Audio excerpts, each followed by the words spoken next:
ఓం నమ శివాయ. హర హర మహాదేవ శంభో శంకర. అందరికీ నమస్కారం అండి. ఈ వీడియోలో నేను 16 సోమవారాల వ్రతం కోసం తెలియజేస్తున్నాను. ఈ వ్రతం ఎలా ఆచరించాలి, నియమాలేంటి, పూజని ఎప్పుడు పూజాపీఠాన్ని కదిలించాలి, మొత్తం వివరాలన్నీ కూడా ప్రతిదీ వివరిస్తానండి. వీడియోని చివరి వరకు చూడండి. ఈ ఒక్క వీడియో చాలు, మీకు ఈజీగా మీరు పూజ చేసుకోవచ్చు. ముందుగా అయితే వీడియోని లైక్ చేసి చూడడం స్టార్ట్ చేయండి. 16 సోమవారాల వ్రతం పరమశివుడికి అత్యంత ప్రీతికరమైన వ్రతాల్లో ఒకటి. వరుసగా 16 సోమవారాలు భక్తి శ్రద్ధలతో ఈ వ్రతాన్ని ఆచరిస్తే శివుని అనుగ్రహం లభిస్తుందని శివపురాణంలో చెప్పబడింది. ఈ వ్రతం చేసేవారికి వివాహం, సంతానం, ఆరోగ్యం, ఉద్యోగం, ఆర్థిక అభివృద్ధి, కుటుంబ శాంతి వంటి కోరికలు నెరవేరుతాయని భక్తుల విశ్వాసం. ఈ వ్రతాన్ని ఎప్పుడు ప్రారంభించాలి? ఈ వ్రతాన్ని ఏ సోమవారం నుంచైనా ప్రారంభించవచ్చు. అయితే విశేషించి శ్రావణ మాసం, కార్తీక మాసం, మహాశివరాత్రికి ముందు వచ్చే సోమవారాలు ప్రారంభిస్తే మరింత శుభప్రదంగా భావిస్తారు. అంటే మనకి ఎక్కువగా 16 సోమవారాల వ్రతాన్ని ఎప్పుడు ప్రారంభిస్తారు అంటే చాతుర్మాసంలో ప్రారంభించి మనకి ఆ 16 సోమవారాలు కూడా పూర్తి చేస్తారు. అంటే చాతుర్మాస్యం అంటే ఇప్పుడు ఆషాఢంలో మనకి తొలి ఏకాదశి వస్తుంది కదండి. తొలి ఏకాదశి తర్వాత వచ్చే సోమవారం అదే మొదటి సోమవారంగా పరిగణించి ఆ రోజు నుంచి 16 సోమవారాల వ్రతాన్ని ఎక్కువగా ప్రారంభిస్తారు. చాతుర్మాస్యంలో చేస్తే ఎక్కువ ఫలితం వస్తుందని భక్తులు నమ్ముతారు. అందుకని ఎవరైనా మీరు ఇప్పుడు ప్రారంభించాలి అంటే రాబోతున్న తొలి ఏకాదశి తర్వాత వచ్చే సోమవారం నాడు చక్కగా ప్రారంభించవచ్చండి. అప్పటి నుంచి మనకి మళ్ళీ కార్తీక మాసంలో మనకి ఈ 16 సోమవారాలు, ఈ 4 నెలలు కూడా మనకి పూర్తవుతాయి. ఎవరైనా చేయాలనుకున్న వాళ్ళు ఇప్పుడైతే ప్రారంభించండి. లేదా ఏ సోమవారమైనా మీకు చెయ్యాలనిపిస్తుంది అనుకోండి, వెంటనే మనసుకి చెయ్యాలి అనిపిస్తుంది, వెంటనే ఆ వస్తున్న సోమవారం చూసుకొని పూజనైతే స్టార్ట్ చేయండి. వీలైతే ఆషాఢ మాసంలో స్టార్ట్ చేయండి. స్టార్ట్ చేసిన తర్వాత వరుసగా 2 వారాలు చెయ్యాలి. 2 లేదా 3, మినిమం 2 వారాలు వరుసగా వచ్చేటట్టు మీరు ప్లాన్ చేసుకోండి. సో మరీ 1 వారం కాకుండా 2 వారాలు వచ్చేటట్టు ప్లాన్ చేసుకోండి. ఇది మొదటి నియమం. తర్వాత రెండవది, పూజలోంది మెయిన్గా ఉండవలసింది మట్టితో చేసే శివలింగం. ఈ మట్టి శివలింగానికి మాత్రమే 16 సోమవారాల పూజలో మనం పూజ చేసుకోవాలి.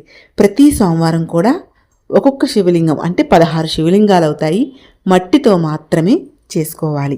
అది కూడా పుట్టమట్టితో చేయాలి. పుట్టమట్టి మనకు ఊర్లో అయితే దొరుకుతుంది. మనకి సిటీల్లో ఉన్న వాళ్ళకి ఎలాగూ అంటే ఈ వీడియోలో మీకు ప్రోడక్ట్స్ కనిపిస్తున్నాయి కదా, ప్రోడక్ట్స్లో నేను మీకు లింక్ యాడ్ చేశా అండి. పుట్టమట్టి దొరుకుతుంది, మీరైతే ఆర్డర్ చేసుకోండి. లేదు మేము ఇండియాలో లేము, మాకు దొరకదు అనుకుంటే చక్కగా మీ ఇంట్లో శివలింగం ఉంటే శివలింగం చేసుకోండి. కొంతమంది శివలింగం ఇంట్లో పెట్టరు కాబట్టి విగ్రహం ఉంటే విగ్రహంకి చేసుకోండి. ఎప్పుడు మీకు వీలు కానప్పుడు, మీరు ఇండియాలో ఉండి వీలైనప్పుడు మట్టితో చేసిన శివలింగమే పెట్టాలి. ఒకవేళ మీకు పుట్టమట్టి దొరకకపోతే ఆన్లైన్ చూసుకోండి. అది కూడా మీకు వీలు కాకపోతే ఏదైనా చెరువులోనా లేదా ఒక మంచి ప్లేస్లో, గుడుల్లోనా, మనకి ఎవరు తొక్కని ప్లేసుల్లో, చెరువుల్లోనా, పొలాల్లో ఉన్న మట్టిని తీసుకొని, జిగురు మట్టి ఉంటుంది కదా, అలాంటిది తీసుకొని శివలింగాన్ని చేసుకొని పూజలో పెట్టుకోవాలి. ఇది రెండవ నియమం. ఉపవాస నియమం ఏంటంటే మీ హెల్త్ని బట్టి ఆ రోజంతా ఉపవాసం ఉండగలిగితే మంచిదే అండి. ముఖ్యంగా చేయాల్సింది ఏంటంటే ఆ రోజు ఉప్పు తినకూడదు. ఒకవేళ మీకు హెల్త్ పరంగా మీరు చేయలేను అనుకుంటే భక్తి ముఖ్యం అండి, తిని చేయండి, ఏం పర్వాలేదు. స్వామివారి మీద భక్తి ఉంటే సరిపోతుంది. మీకు ఓపిక ఉంది, చేయగలిగే ఓపిక ఉందంటే మాత్రం ఉపవాసం ఉండండి. ఉప్పు తీసుకోకండి. పళ్ళు, పలహారాలు తీసుకొని మీరు ఆ రోజు పూజ చేయొచ్చు. ఎప్పుడు చేయాలి పూజ? ఉదయం కానీ సాయంత్రం కానీ ఎప్పుడైనా పూజ చేయొచ్చండి. కానీ ప్రదోష కాలంలో శివ పూజ చేస్తే చాలా మంచిది. సో ఉదయాన్నే సూర్యోదయానికి ముందే లేచి తలారా స్నానం చేసి పూజ చేసుకొని ఇంట్లో నిత్య దీపారాధన చేసుకొని సాయంత్రం వరకు కూడా ఉపవాసం ఉండి ప్రదోషకాలంలో శివ పూజ చేసి తర్వాత మీకు కుదిరితే శివాలయానికి వెళ్ళాలి. ఇది లేదా మేము మార్నింగే చేసుకుంటామంటే మార్నింగ్ కూడా చేసుకోవచ్చు. పూజ చేసే విధానం. పూజకి మీరు వేరేగా పీట పెట్టుకోవాలి. పీఠం ఏర్పాటు చేసుకొని దాని మీద అష్టదళ పద్మం వేసుకొని పసుపు కుంకాలతో అలంకరించుకొని దాని మీద పసుపు రంగు క్లాత్ వేసుకొని, ఏదైనా ఓకే అండి, వేయగలిగితే పసుపు రంగు క్లాత్ వేసుకొని స్వామివారి అమ్మవారి స్వామివారి పిల్లలతో, అంటే వాళ్ళ ఫ్యామిలీ మొత్తం ఫోటో ఉంటుంది కదా, అది శివ ఫోటో లేనిదే, అంటే శివుడు ఫోటో లేని ఇల్లు ఉండదు కదండి. సో మీ దగ్గర ఫోటో ఉంటే ఫ్యామిలీ ఫోటో కానీ, శివుడు ఒక్క ఫోటో కానీ పెట్టుకోండి. మనకి పీఠం పైన కలశం పెట్టుకోవాలా అంటే, మీకు కలశం పెట్టే ఆచారం ఇంట్లో ఉంది అంటే కంపల్సరిగా పెట్టుకోవాలండి. మాకు ఆచారం లేదు అంటే ఇంకా పెట్టుకోకండి. కానీ ఈ పూజలో అయితే కలశం అయితే పెట్టుకోవాలి. శివలింగానికి మనం మట్టితో చేసిన శివలింగం కూడా పూజలో పెట్టుకోవాలి. అయితే ఆ శివలింగానికి మీరు అభిషేకం చేయకూడదండి. యాక్చువల్గా పూజలో అభిషేకం చేయాలి, కానీ స్వామి అమ్మవారిది మీ దగ్గర వేరే విగ్రహం ఉంటే విగ్రహానికి చేయండి. మీరు మట్టి శివలింగానికి చేయకండి. జస్ట్ ఏదో మీరు తులసి దళం కానీ బిల్వపత్రంతో కానీ జస్ట్ ఇలా చిలకరించండి. అన్నీ మనకి పంచామృతాలు అన్నిటితో మనం అభిషేకం చేయాలి. మీ దగ్గర విగ్రహం ఉంటే విగ్రహంకి చేయండి. ఎందుకు చేయకూడదు అనుకుంటే, మనం ఏదైనా శివరాత్రి రోజు గట్ట అయితే మనం మట్టి శివలింగానికే చేయొచ్చండి. కానీ ఇక్కడ మనం 16 అది మనం ఏం చేస్తామంటే 16 సోమవారాలు అయిన తర్వాత మళ్ళీ 17వ వారం ఉద్యాపన చేయాలి. 17వ వారం ఉద్యాపన చేసినప్పుడు ఈ 16 శివలింగాలు కూడా పెట్టి మనం పూజ చేస్తాం. సో ఈ 4 నెలలు శివలింగాలు మట్టితో చేసినవి ఉండాలి, మనం జాగ్రత్త చేసి ఉంచుకోవాలి. సో మట్టి లింగం కాబట్టి మనం అభిషేకం చేసేటప్పుడు కరిగిపోతాయి కాబట్టి మట్టి శివలింగానికి అభిషేకం చేయకూడదు. మీ దగ్గర విగ్రహం ఉంటే విగ్రహానికి చేసుకోండి. వీటిపైన జస్ట్ చిలకరిస్తే సరిపోతుంది. సో ఇది ఇంకొక నియమం ఏంటంటే, ప్రతి వారం చేసిన శివలింగాల్ని మీరు జాగ్రత్త చేసి ఉంచండి. వాటికి బూజు పట్టకుండా గాలి తగిలేటట్టు ఒక దగ్గర పెట్టుకొని ఒక బాక్స్లో పెట్టుకొని శివలింగాన్ని జాగ్రత్త పరిచి ఉంచండి. 17వ వారం ఉద్యాపన చేయాలి. ఆ రోజు యథావిధిగా అన్ని శివలింగాలు పెట్టుకొని ప్రతి వారం ఎలా పూజ చేస్తారో అలానే చేయాలి. ఇంకొక నియమం ఏంటంటే, ప్రతి వారం కూడా పూజ అయిపోయిన తర్వాత ఒక్కరికైనా వాయనం ఇవ్వాలి. పసుపు కుంకాలు ఇచ్చి వాయనం ఇవ్వాలి. చిన్నపిల్లలైనా పెద్దోళ్ళైనా ఆడవాళ్ళైనా మగవాళ్ళైనా మంచి మనసున్న వాళ్ళు ఎవరైనా సరే మీరు వాయనం ఇవ్వచ్చు. ఒక్కరికి ఇస్తే సరిపోతుందండి. మాకెవరు దొరకట్లేదు అనుకుంటే ఇంకా ఎవరికైనా చిన్న పిల్లలకైనా ఇంట్లో పిలిచి ఆ రోజు తినడానికైనా ఏదైనా ఇవ్వండి. ఒకవేళ ఎవరైనా మాకు దొరకట్లేదు అనుకుంటే, దొరికితే మాత్రం ఒక్కరికైనా వాయనం ఆ రోజు పూజ అయ్యాక ఇవ్వండి. తర్వాత స్వామివారికి ప్రత్యేకించి ఒక ప్రసాదం పెట్టాలండి. అదేంటంటే గోధుమ రవ్వతో చేసిన స్వీట్, మనం హల్వా అంటాము, కీర్ అంటాం కదా, కీర్ కాదు హల్వా. గోధుమ రవ్వతో చేసిన హల్వా చేయాలంటే గోధుమ రవ్వ, బెల్లం, నెయ్యి వేసి, మనకి సత్యనారాయణ స్వామి ప్రసాదం అంటే అన్నవరం సత్యనారాయణ స్వామి ప్రసాదం ఇస్తారు కదా, ఆ టైపులో మనం గోధుమ రవ్వతో హల్వా చేసి స్వామివారికి పెట్టాలి. ఈ వ్రత విధానం కోసం పురాణాల ప్రకారం సాక్షాత్తు పరమశివుడు పార్వతీదేవికి తెలియజేసినట్లుగా ఈ వ్రత కథలో క్లియర్గా తెలియజేయడం జరిగిందండి. ఎందుకండి ఈ వ్రతం చేస్తారు, ఈ వ్రతం చేయడం వల్ల కలిగే ఫలితాలు ఏమిటి అంటే, ఎవరైనా సరే తీవ్రమైనటువంటి సమస్యలతో బాధపడుతున్నప్పుడు, వివాహ సమస్య కానీ, ఆర్థిక సమస్య కానీ, అప్పుల బాధలు, అనారోగ్య సమస్య, ఏవైనా సరే, ఒకటేంటండి, మీరు ఏ సమస్యతో బాధపడుతున్నా సరే ఒక సంకల్పం అనేది తీసుకొని 16 సోమవారాలు తీసుకొని ఈ వ్రతాన్ని ఆచరిస్తే అతి శీఘ్రంగా మీకు మంచి ఫలితం వస్తుంది. ఎందుకంటే ఈ వ్రతాన్ని చాలామంది చేసి చాలామంది మంచి ఫలితాలు పొందినవారు ఉన్నారు. ఈ 16 సోమవారాల వ్రతం అనేది పుస్తకం అనేది ప్రతి పూజా షాప్లో దొరుకుతుంది, లేకపోతే ఆన్లైన్లో దొరుకుతుంది. ఇప్పుడు నేను ప్రొడక్ట్స్లో పెట్టాను, వెళ్ళి చూడండి. మీరు అక్కడ నుంచి ఆన్లైన్లో మీరు కొనుక్కోవచ్చు, లేదా జిరాక్స్ అయినా తీసుకోవచ్చు అండి. ఈ 16 సోమవారాల వ్రతంకి మనం సోమవారం నుంచి స్టార్ట్ చేస్తాం కాబట్టి ముందు రోజు నుంచే, అంటే ఆదివారం నుంచే మీరు నియమాలు పాటించాలి. అంటే ఇంటిని మొత్తం శుభ్రం చేసుకోవాలి. ముందు రోజు నుంచే బ్రహ్మచర్యం పాటించాలి. అలాగే ఆ రోజు నాన్ వెజ్ తినకూడదు. సోమవారం కూడా మీరు బ్రహ్మచర్యం పాటించాలండి. సో తర్వాత ఈ సోమవారాల వ్రతం చేసే వాళ్ళు తప్పకుండా ఉదయాన్నే తలస్నానం చేసుకోవాలి. కానీ ఆ రోజు షాంపూ ఏమీ యూజ్ చేయకుండా మామూలు నార్మల్ వాటర్తో మంచినీటితోనే స్నానం చేయాలి. తర్వాత గోధుమ నూకతో ప్రసాదం చేయాలి అని చెప్పాను కదా. గోధుమ నూకతో ప్రసాదం చేసి పెట్టి పూజ అయిన తర్వాత 3 భాగాలు చేయాలి.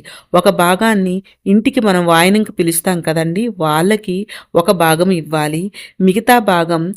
మిగతా రెండవ భాగం ఏదైనా పశుపక్షాదులకి, ఆవులకు కానీ మూగజీవులకు కానీ ఈ నైవేద్యాన్ని సమర్పించాలి. ఇంకొక భాగము ఎవరైతే ఉపవాసం ఉంటారో వాళ్ళ ఫ్యామిలీ అందరూ కూడా తీసుకోవాలి. ఇలా ప్రసాదానాన్ని 3 భాగాలు చేసి ఇదొక నియమం అన్నమాట.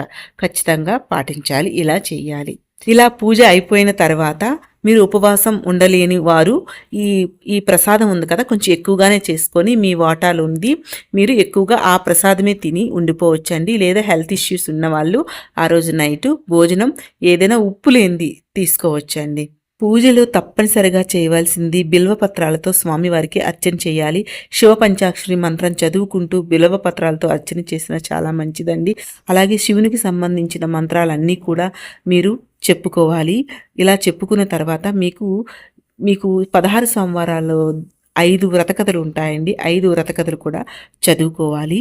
దానికంటే ముందుగా మీరు షోడశోపచార పూజ చేయాలి. ముందుగా విఘ్నేశ్వరుడికి పూజ చేసిన తర్వాత షోడశోపచార పూజ చేయాలి అండి.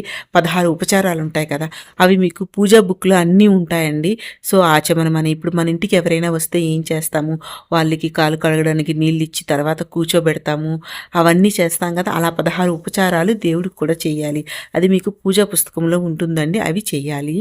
ఇలా అన్నీ చేశాక వ్రత కథం కూడా చదువుకున్నాక తర్వాత మనం ఈ పూజలో చేయవలసింది ఇంకొకటి ఉందండి. అది అర్ఘ్య ప్రదానాలు చేయాలి. 8 అర్ఘ్య ప్రదానం చేయాలండి.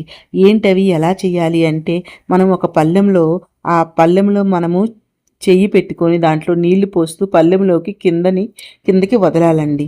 పరమేశ్వరునికి 3 అర్ఘ్య ప్రదానాలు, పార్వతీ అమ్మవారికి 1, గణపతికి 1, కార్తికేయకి 1 అంటే కుమారస్వామికి 1, నందికి 1, చండికి 1, ఇలా 8 అర్ఘ్య ప్రదానాలను వాళ్ళ పేర్లు చెప్పుకుంటూ ఓం పరమేశ్వరాయ నమః, ఓం నమఃశివాయ అని అర్ఘ్యం సమర్పయామి అని నీటిని పళ్ళెంలో వదులుకోవాలండి. అలా 8 అర్ఘ్య ప్రదానాలు అయితే ఖచ్చితంగా చేయాలండి.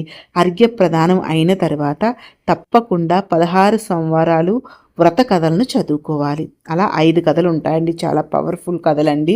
ఈ మనం అవి చదువుకుంటే చాలా బాగుంటుంది. తర్వాత మరొక ముఖ్య నియమం చెప్పాను కదండి, వాయినం ఇవ్వాలి. ఇలా పూజ అంతా అయిన తర్వాత మీరు ఎప్పుడు ఉదయం కానీ సాయంత్రం కానీ ఎప్పుడు చేస్తే అప్పుడు పూజ అంతా అయిన తర్వాత మంగళహారతి ఇచ్చుకోండి.